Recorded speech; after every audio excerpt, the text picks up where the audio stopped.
It's good. The best slumber parties ever. Just getting to make all the food. You did like three good Yes. All right, it's backward day here on the front section Yeah. because the folks who normally sit over here are sitting over here. No, it's good. All right, hello. Glad to see everyone here today. Would you like to introduce your family members? Yes. So this is my mother and father-in-law visiting from Canada. This is Mr. and Mrs. Mohan Malik. Thank you. Y'all have been with us once before, as I recall, right? Yes. Yeah. Welcome again. Very good. And they weren't here last week, but Mike and Terry Corson have joined the church and joined our class and joined the choir. And they're from Wisconsin. You would like that. Yeah, which is where Tori is right now. So, yeah, very good. Okay, looking around the room, we're glad to have John, Eric, and Shannon back with us after a long absence and many mishaps. And oh, I know. She's in the nursery. Sloan is in the nursery today. So, yeah, very good. Looking around, I think everyone's been here before, right? Very good. Wow. Well, how many of you were in the 8:30 service? Anyone? A few. So, if you're not in the habit of watching the sermon videos from the residents this week, go watch the sermon that Kevin Sinclair just preached. It was very good. It may be the most effective sermon I've ever heard a resident preach here. Wow. And I mean that sincerely. It is not the most polished, it is not the most perfect, but it is, I believe, perhaps the most effective sermon. It may just be because it spoke to me so deeply. So several weeks ago, we were in worship planning, and we were talking about this May stewardship emphasis that we're doing, how to handle that and what we're going to do preaching. And we knew George was going to be out of town this week for a niece's graduation in California. And I think I was the one who said, well, let's have the residents preach on stewardship. Because it would be good for them to have the experience. And what search committee, when they're looking at videos, wouldn't love a candidate who they can see a sermon on stewardship? They're going to love this stuff. Never in my wildest dreams imagined what Kevin would stand up and do this morning. It is remarkable. So that's my advertisement. I'm sure Jacob is going to do great at 11. I haven't heard his sermon yet, so I'll let you know next week if I think it's on the same level. It's a very high bar to get to as well. Okay, there are a lot of things I want to talk about in our prayer time at the end, but I'm going to save those till we're off camera. Several updates to give you on folks. It's been another week of funerals around here, and one of our dear saints, Charlie Hayes, a longtime member here, died this week, and we had his service yesterday. So more on that in a little bit. Any announcements that I need to make before we get going with the lesson? Have I forgotten? This is sort of an announcement, but not really. 2, 3, 4 weeks ago, maybe when in this study you said, it was something in the scripture, and you said, God loves us. God loves you. And you said, and I'm trying. And you wish you had a bumper sticker for that? Well, I got you one.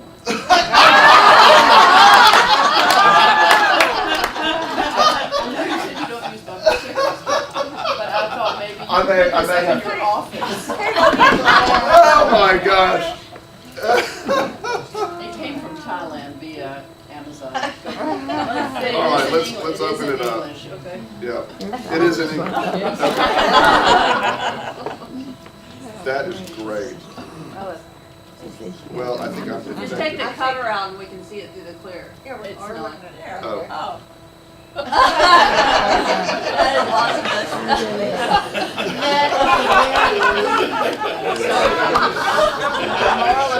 awesome.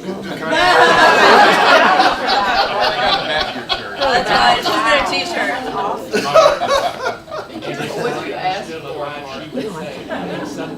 very dry. Some days you're very dry. There's certain- Oh, that's great. Thank you, Susan.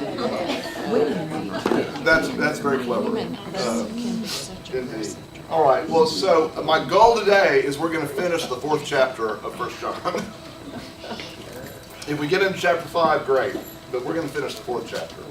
I believe we're picking up at verse 19. I had a dream last night that someone else, maybe it's a resident, someone was teaching this class for me. Maybe it's one of you, I don't know.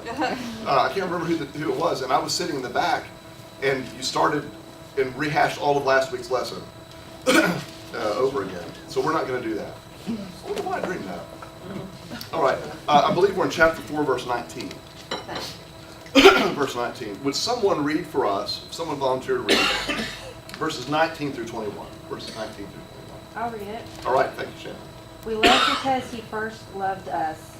If anyone says, I love God, and hates his brother, he is a liar. For he does not love his brother whom he has seen, cannot love God whom he has not seen. And for this commandment we have from him, whoever loves God must also love his brother. All right. Does this sound familiar? We've sort of been talking about this for several weeks, but it just a reminder that the way 1 John is written is not linear. It's not, we start here and we go here. It's not a project chart. It is more of a spiral, where we start here and we go around and we say this, and we come around and we sort of say this a different way, and then we say that in a different way, and it just is building on this theme. It's if it were a symphony, it would have 3 or 4 themes that get restated in different ways.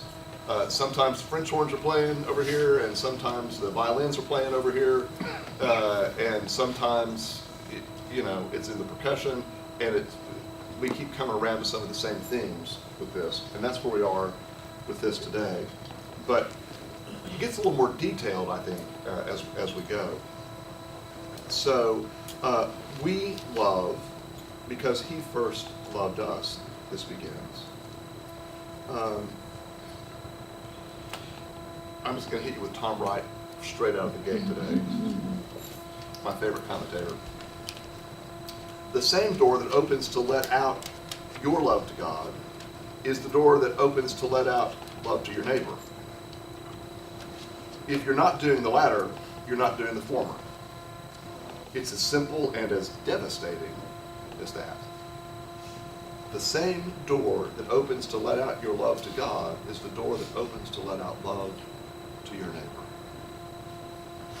So this is why the author of 1 John says, if we say that we love God, and yet we hate our brothers or sisters, we prove ourselves to be liars. Because it is not possible, he says, it is not possible to truly love God and at the same time hate brothers and sisters. Now, this word hate, I want to look at for just a moment. Missio is the Greek word here, and it means to detest on a comparative basis. So this compared to that, I detest it.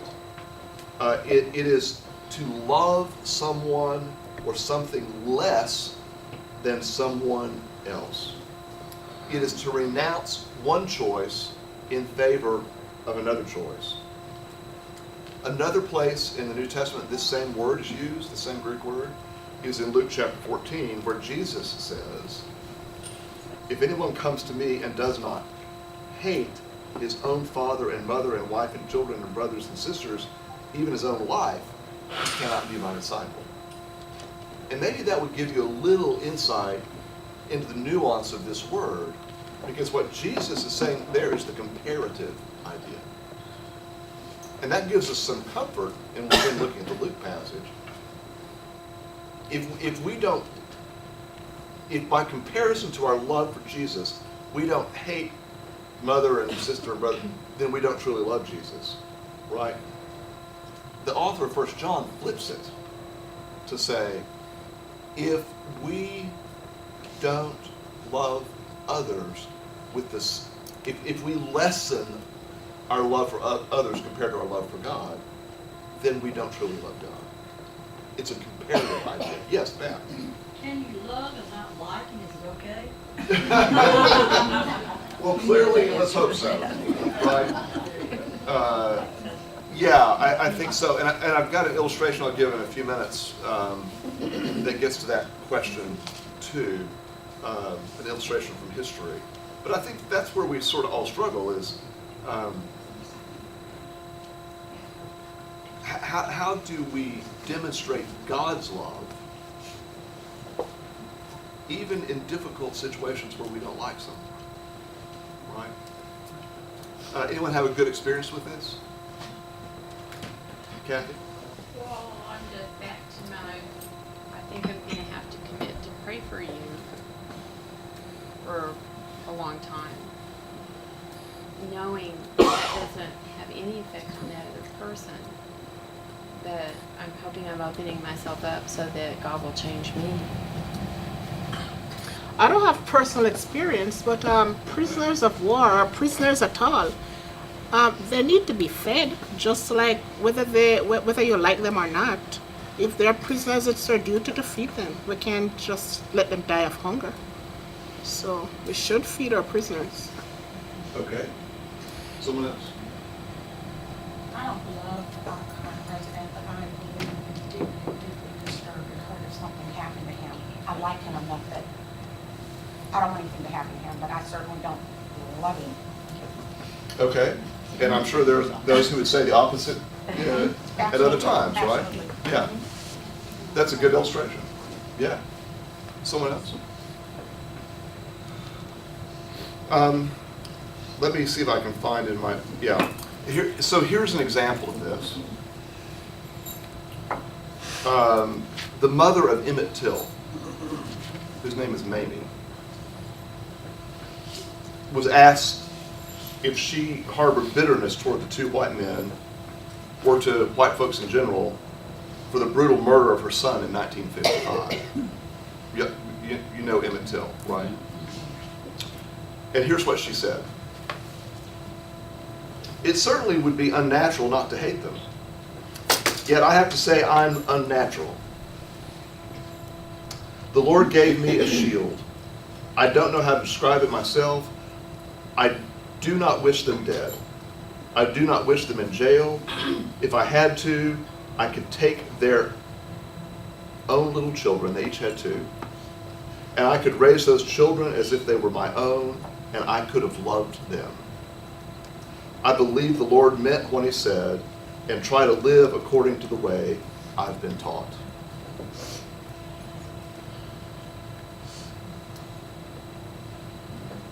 Now, how many of us could say that?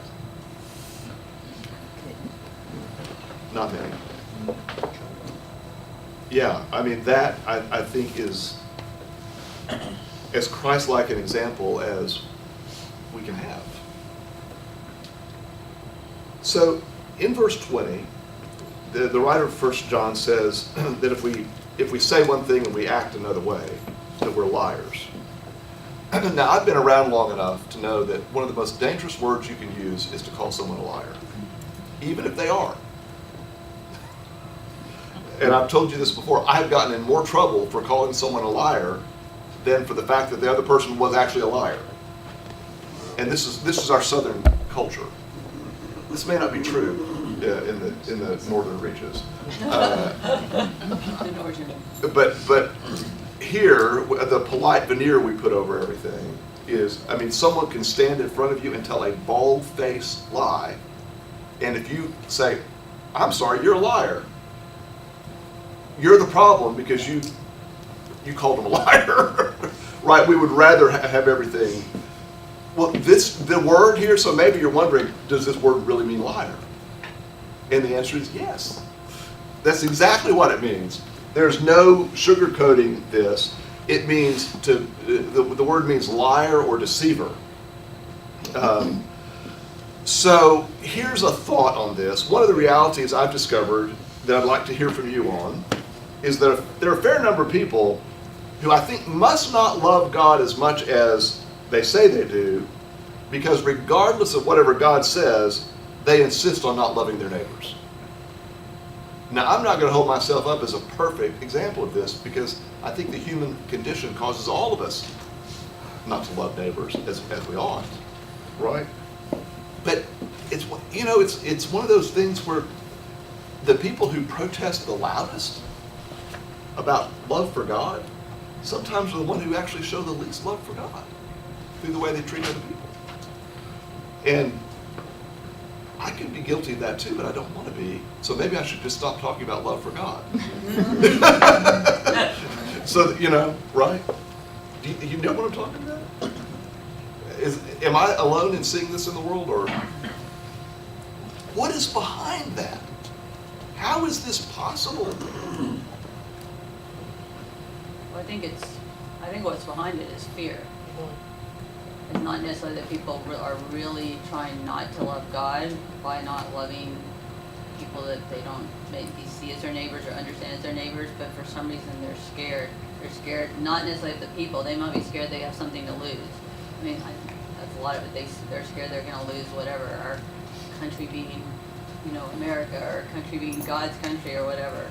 I mean, so I think it's out of a fear and a sense of entitlement and a sense of being better than, all that combination, I think. So to drill down on that with another example, think about some people you've known in life's journey who actually were very insecure, but presented with anything but insecurity, right?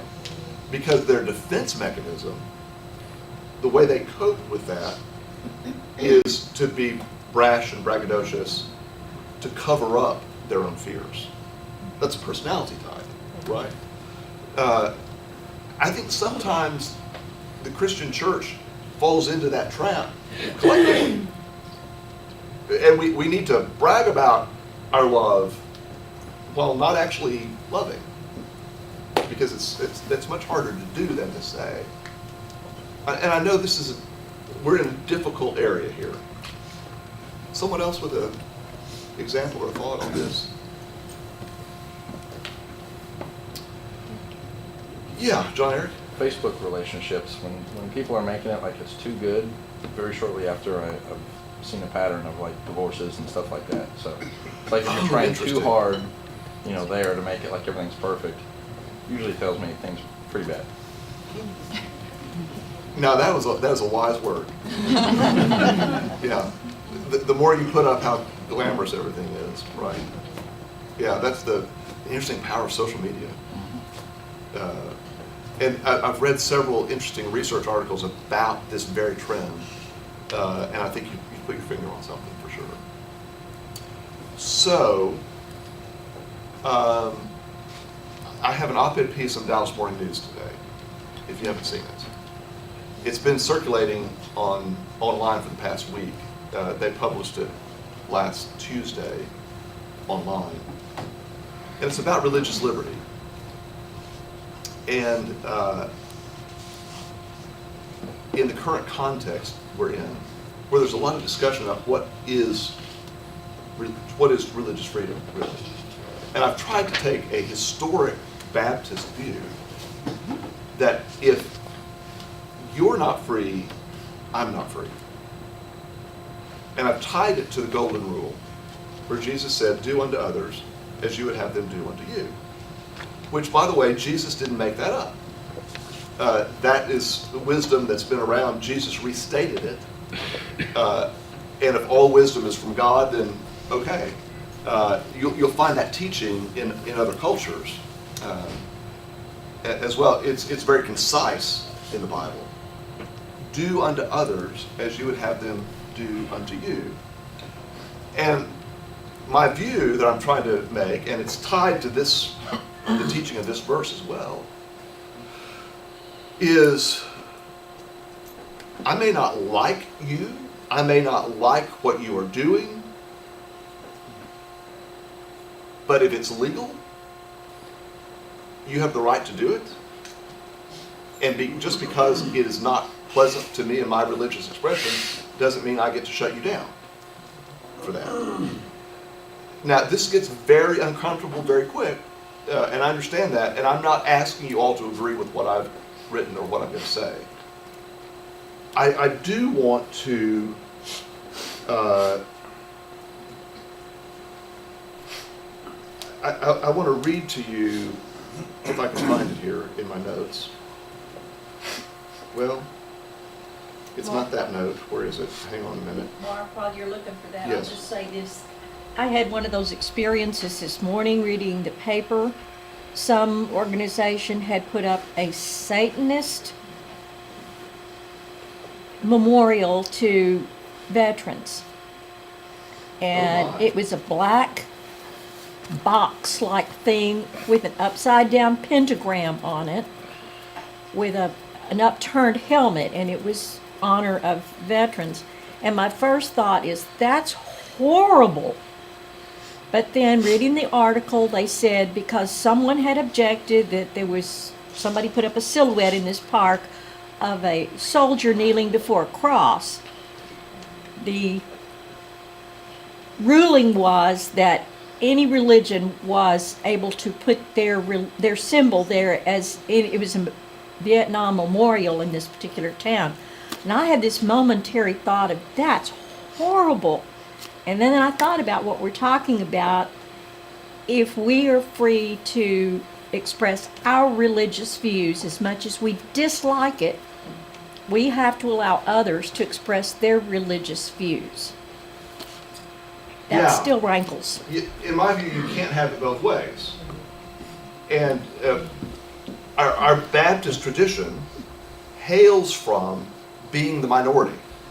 I mean, it is our forebears as Baptists who were burned at the stake, who were whipped, who were jailed, who were kicked out.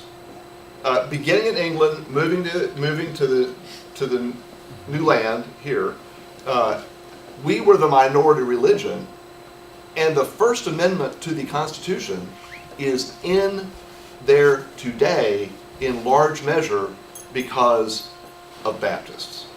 That's where we've come from. And to then try to say, okay, now we're the majority, it's good for me, and I'm not going to afford the same privilege to you, difficult. Pat? This also relates to this thing about prayer in school. When Muslims and all the other people like that want to have their religious prayers and so forth in the schools, it was a big uproar about that. I remember that. But if you don't allow them, then you shouldn't allow us. It's the same, Yeah, same this principle. is a classic argument here, right? One of the problems with some expressions of Christianity is we want to exercise our majority status without the same respect that we would expect from others. And if you read my piece, I'm taking some common scenarios and I'm flipping them where the Christians are the ones being persecuted, not someone else, right? Or where people are behaving toward us the way we might behave toward them. I've had 2 lines of response to this as it circulated this week. Well, there's more than 2, but there are two big themes. One is people who just, someone wrote on my own Facebook page yesterday, no, no, no. 3 no's. You've got it all wrong and you're harming people here. Okay, that's fine. The other response that I've gotten in private emails is often from people who are writing to say, I am hanging on to my faith by a thread right now. I feel like the way Christianity is presented in the world is just so mean sometimes. And I'm ashamed to be called Christian, but I'm glad to know there's someone out there who thinks this other way that you're talking about. And thank you for giving me faith. Now here's the challenge. There are others of us who are hanging on to the church and the faith by a thread for the opposite reason. Because we feel like the church is watering down the message of the gospel, or that we're not standing up for truth in every case. And if the church is going to be that way, what use do we have in the church? here are these two segments of people who are being pulled away from the faith for opposite reasons. Does that make sense? And as a pastor, this is the point I'm struggling with. And I started an email thread yesterday with our residents about this. And I hope this week we'll talk some more together about that idea. How do we, as the church, pastorally serve both sides of that drop away? That's the dilemma I think we're in. Yeah, that's hard because people, they say you have to stand for something. Where's the line in the sand? You open the church to everybody, then and that's where we had people leave. I think if we can let that go a little bit and just see what happens. I'm not for watering down anything, but when you get right down to it, God is love, love is love. That doesn't, I am not in touch with my father, and I haven't been forever. I used to hate him, but I let that go. I don't talk to him. He's not a good person, but I don't hate him. I don't want anything bad to happen to him. I have a dad. I don't say I don't have a dad. But I think a lot of it goes to fear. People are so scared. And it all starts with the conversation in the mirror. And if you could just somehow get yourself right, and it's a continual conversation, just because one person is one way, it doesn't scare me from my faith. I'm not scared I'm going to lose my faith because I have lunch with someone who is Muslim. Right. It doesn't scare me that I'm going to lose it because I'm learning about the Quran. It enriches, it's the other side, but it's so hard to get there. Yeah. Yeah, thank you, Shannon. That's beautifully said, I think. Someone else, Mike? So how much of speaking to one side is driven by, you think, some people having more ego than others and the need to be righteous or feel like I'm right? I just observe that there seems to be more righteousness and ego on one side versus the other, and letting go of ego. Jesus was full of ego. And if anyone should have been.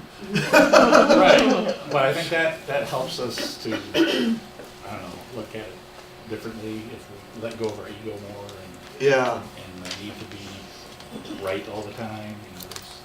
And there's the key, I think. There's the key. Whatever your perspective is, wherever you fall on the spectrum on whatever the issue is, and you can apply this to a lot of different issues, if your need to be right supersedes your need to be loving, you got a problem. There was a story I think it was in the Lake Island Advocate this week, about Kurt Neal, who used to be a youth minister at Northwood Bible Church, but now he does films and just on different things. But it was talking about a film he's done. I haven't watched it yet, but it's called Compelling Love, and it's talking about this very thing because it starts out and he's like interviewing people from the LGBT community, and so the beginning of the film basically makes the appearance that it's all about loving that community and embracing that community, and then like I said, I haven't seen the movie, but just in the film, but in reading about it, it's a documentary. Then Robert Jeffress comes on, and it just like that shock value, because his point is, whichever side you're on, can you love beyond being right, and can you love people you completely disagree with, and people that are, obviously in that situation where he's just flat out condemning, so that goes to another extent. And I haven't seen, but I just thought it was a very interesting, I'm hoping, it's free out there somewhere on YouTube. He makes these documentaries. And tell us his name again. Kurt Neal. Okay. N-E-I-L or? N-E-A-L-E. Okay. That's cool. Yeah, so it was cool. So I'm hoping to watch it because I'm not a big Jeffress fan, I'm not going to lie. So you're not going to be a liar. Don't be a liar. Exactly. And the Bible says not to. And that way I don't have to call you. And people get mad at me for it. I think you really are illustrating this thing again. Pick whatever issue you want to pick. And there are multiple issues that this template could apply to. And we all struggle with this. Everyone struggles with this. So none of us have the ability to cast stones. and be the self-righteous on that, because that is itself the problem, right? Yeah, that's the problem. People want to act like they don't struggle with it, and I think that's you always, you want to be right, or your ego, you're the best Christian out there, and all, really you don't struggle. I'll tell people all the time, man, my faith is lacking today. I mean, like, help me with this. Like, people are scared to say, no, I really am confused, or I really don't know, because they're really scared they maybe get swayed another way. I'm not scared of that. I wasn't always that way, but I am now. I'm okay. Like, help me with it, but I'm not scared that because I have a conversation, or because I'm friends, or because I listen to another point of view, that my whole world is going to be turned upside down. Right. Yeah. Okay, Pat and then Helen. Yeah, I've said this before about the class I teach at El Centro. I was teaching the freshmen that come in how to be critical thinkers. And there's the naive thinker, of course, a completely unfair thinker, and then there's the critical, fair thinker. And so many of our religious dogmatism, I guess, is in this naive thinking, as we're talking about. They don't want to think about it. It's just easier to accept. You tell me what to do, and here I am. Yeah, true. Helen? Well, I'd kind of boil this down for myself. My childhood church was always, the Lord is on our side. And I've had to come to the realization that we need to be on the Lord's side. Whatever that is. There's a real difference there. So that reminds me of a very easy way to think about this, and it's high school football. Why do we stand up and pray for our team to win in high school football, or in any sport, at any time, which implies that we think God is on our side in this athletic event? Right? That's arrogant. I've prayed for the Cowboys to win many times. Well, your prayers finally came true. It's the In the form of Dak Prescott. that's the perseverance in prayer on that one, maybe. Finally. Mark, isn't it the same with countries at war? I mean, here, the United States is praying we're going to win, and whatever we're fighting against is praying that they're going to win. Well, yeah, and now that gets complicated because there are values at stake. Is that a bad thing? Right? So is it a bad thing? Let's go to World War II because it's so easy, right? Many other wars are a little more conflicted, right? But World War II, for us, is a shut and dry, it is open and shut. There is no righteousness on the other side. Well, I have to go back to sports, and I hope the Americans forgive me for this. But during the Olympics, Jamaicans prayed hard for Usain Bolt to win because he was drug-free, and Justin Gatlin was twice banned. So he wasn't a clean athlete. And if he had won the 100 meters in the Olympics, it would be so bad for Jamaica and the rest of all those athletes who are clean. So sometimes prayer is good. So we prayed for the drug-free guy to win, and he won. and we thought our prayers were answered. I was just going to say, one of my personal favorite hymns, which is set to Sibelius, is a hymn called "This Is My Song," and it talks about, or the hymn text is about how much I love my land. But I need to remember how much you love your land and how much it means to you. So that whole, we can all be good together and have differences in our globe and how we express it. And I just love that hymn because it reminds me that, yeah, you love your place just as much as I love mine. The only other thing I would say is I had the privilege of getting to talk to people like you, or like my husband, or like other friends when I'm really highly conflicted about things and I haven't sorted through the whole critical thinking of it yet, and I'm looking for feedback. And you know me, we've had the conversation that I'm mad at mainstream Christianity in America today. Yeah, for not standing up for something that is a good moral counterpoint to some of the extremist things that go on. And if I didn't have people to talk to about that, I would just sit around and be mad all the time and maybe not be able to parse through kind of even what my own thoughts about that would be, whether they make sense or they don't make sense, or whether other people feel that way or they don't. So having people to talk to in an open environment is really important. I want to say a word about the word but. About the word what? B-U-T. Did I say that? No. I'm coming back around to something Shannon said. The word B-U-T can be a very dangerous word to us. If you have to make a declaration and end it by saying, but I'm not a, fill in the blank, but I'm not a racist, but I'm not a whatever, right? One of my chaplain friends, I learned this phrase years ago, you're saying a lot more about you than you're saying about me. Right? Substitute but for however. But for however? Oh, however, okay. Yeah. Right. You know, your religion, your neighborhood, your work, your whatever, is demeaning, it's ugly, but I love you anyway. So we learned in other realms of the social sciences that any apology that you're going to issue should never include a but. Because if you say, I'm sorry I hurt you, but you provoked me, then you just negate, because all the person hears is what comes after the but. Anything that happened before the but is gone. Right? You just wiped it out with that but, that big but. I have a question, Mark. Yes. How about all the other countries in the world, and they're looking at Christian hymnal, and it's God Bless America. You know that song, God Bless America, Land of the Free. What about other countries in the world that are free? God doesn't bless there? And now you should see Kathy's hymn. And not only that, Hawaii wasn't beautiful until it became a part of the United States. Neither was Alaska. Alaska was Russia, and it wasn't beautiful. But when Alaska and Hawaii became part of the United States, suddenly those are beautiful islands. Okay, so here's my answer. What's the answer?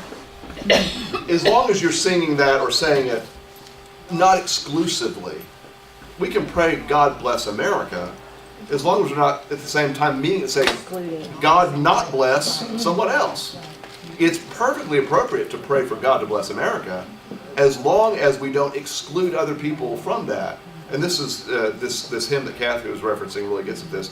Or America is beautiful, but Switzerland's beautiful too, and Australia is beautiful too, right? There are other places that are Jamaica, beautiful, right? So as long as we're not turning it to be exclusionary, then I think, and I'll take the traditionalist side here for a moment and say that the PC police could come in and make us stop singing God Bless America because it's exclusion, you know, it hurts someone else's feelings. And that really, I would say, is about how do we mean it, right? As long as we don't mean it in an exclusionary way. I guess what I'm trying to say is that high school football should be allowed to pray for their team to win. It's a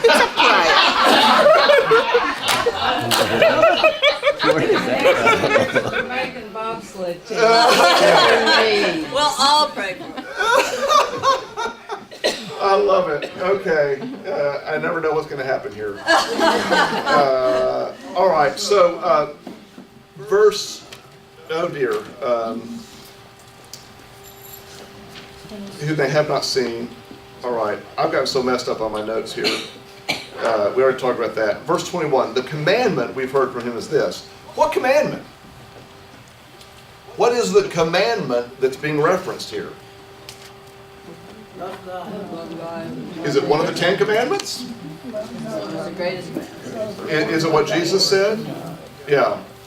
The greatest commandment is this: love the Lord your God with all your heart and soul and mind. The second is like it: love your neighbor as yourself. Right? Maybe it's that. Yeah. Okay. If you look at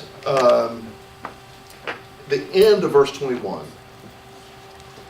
the NRSV translates this those who love God must also love their brothers and sisters also. The language behind that is inclusive. You can make a case, and it would not be an incorrect case, that this is a reference to the language brothers and sisters is talking about people inside the church. And so, rather than just me trying to bat down that and say, oh, well, this really is broader than that, I've got to own up and say, the original writing of this was intended, I suspect, to be a treatise on unity and loving brothers and sisters truly within the church, or the word brother and sister would not have been used in that way, right? However, even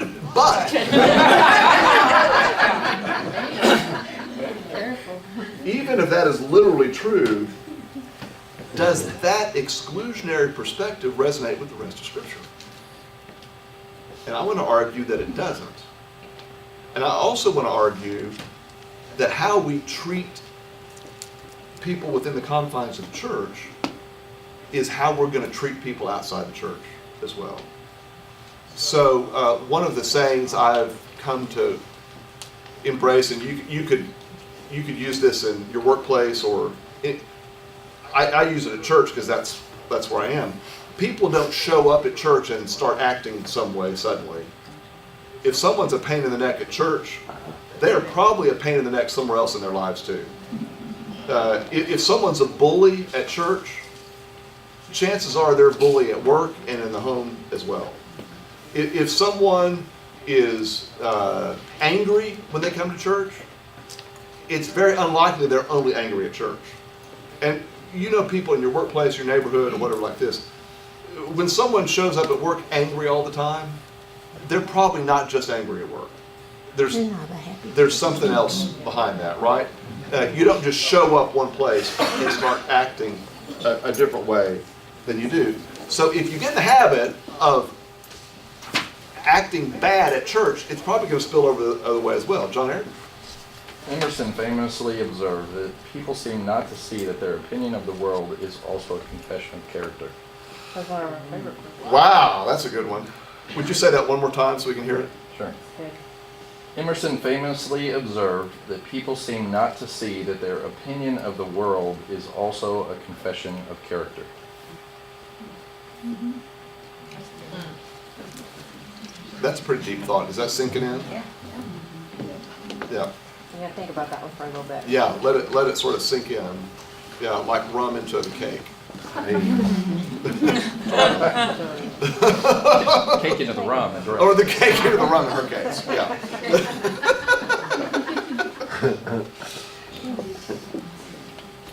So here's the other way we get around this. Here's a danger. If we apply this teaching to say we gotta love people who come to church. If you're not part of our church, I don't have to love you. So there's a danger to that. But one of the advantages to that way of thinking is then that's going to make it easier for you to limit who comes to church. Because if you're not here, I don't have to love you in the same way. Now, I don't think many people consciously think about that. But I think a lot of folks unconsciously think about that. Because if only people like me are around me, it's much easier for me to love the people who are around me. And the more I'm around people who are not like me, the harder it is, right? I was recounting to someone this past week my experience. Yesterday I was talking to somebody that asked about my seminary experience, and what a sheltered life even that was, because in a Baptist seminary, you're around people who are just like you. So that's not a real healthy system for experiencing the rest of the world. I went to work for the Southern Baptist Home Mission Board in Atlanta, and all of a sudden, I was being exposed.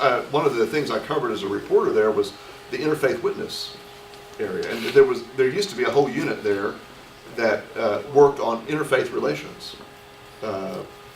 in dialogues and so forth. And one of the things I got assigned to do was to go, I ended up at this Catholic retreat center with a Catholic Baptist dialogue that was going on.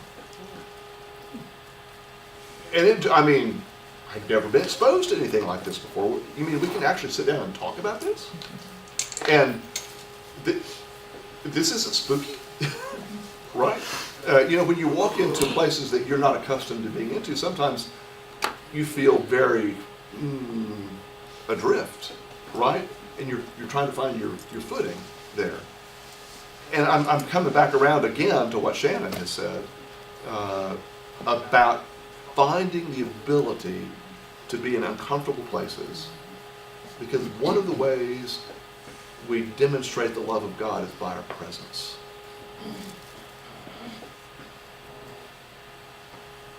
Someone with the last thought on any of this? I'm not going to go into chapter 5 because if we did, that would take too long and then we'd be all late to church. I'm going to give you a few minutes back today. Any last thoughts on today's lesson? I want to ask you, my daughter and I had a conversation about prayer, and I think you need to pick and choose, not just pray for, this hole to get dug that I'm trying to plant a flower, but pick and choose. And she was asking me to and I've got a lot of sick people in my family right now, to pray for my granddaughter's house to sell. And I said, she said, when you go to church tomorrow, I said, I'm not going to do that. I don't think we need to pray for Emily's house to be sold. We've got more important things. How good is the market there? Yeah. So how desperate is the need is what I'm asking. I'm being facetious with that. This is a really interesting question. How little is This is really important to Emily. Right. But it's really important that my family get well. Well, can you not pray for both? That's what she said. So there's this, I think this is a Martin Luther quote. Some of you may know this. I've got so much to do today that I'm going to have to spend twice as much time in prayer. Anyone know that quote? Yeah. I think it's Luther. Now, for someone who is a type A personality like me, that quote is just painful, right? Because I'm not meditative by nature. But I'm going to go start praying right now. get the list going. Yeah. So I think you've. It's not sinful to pray for her house. I think it's okay. I think it's okay because it's important to her, right? You can always pray that God's will be done. You can always ask that God's will be done without having to make an opinion on it. Leave it to God, right? Well, y'all pray for Emily's house to be sold. We will. I mean, how can we limit what we might pray for just because it's beyond our scope of understanding or want? I've told you all this story before. There have been a few times in my pastoral life where I've entered a hospital room and someone has looked up at me and said, "Would you please pray that I could die?" And they don't think I'll do it, but I will. Because that's the sincere hope of their heart. They're ready to go. They don't want to hang on. And while that may seem like a not good thing to pray for, if you believe that there's something beyond that they're going to, then it's okay. And so I think if a family member has a need and asks you to pray, it's not going to do any harm. And it's not like prayer is a zero-sum game where you only have 5 prayers to give this week. You exceeded your quota. Helen? And if we say, well, that's too small or that's unimportant to pray for, that's limiting God.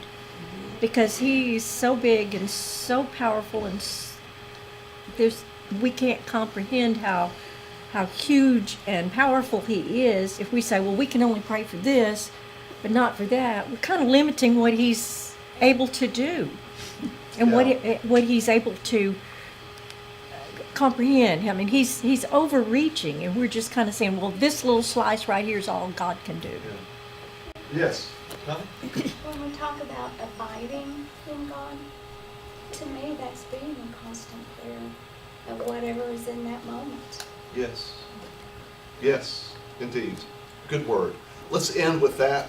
Next week we'll pick up with chapter 5, verse 1. Now, I have some prayer concern updates. One of them is, I had a text this morning from Linda Roan, who has an update from Hart Robinson. Linda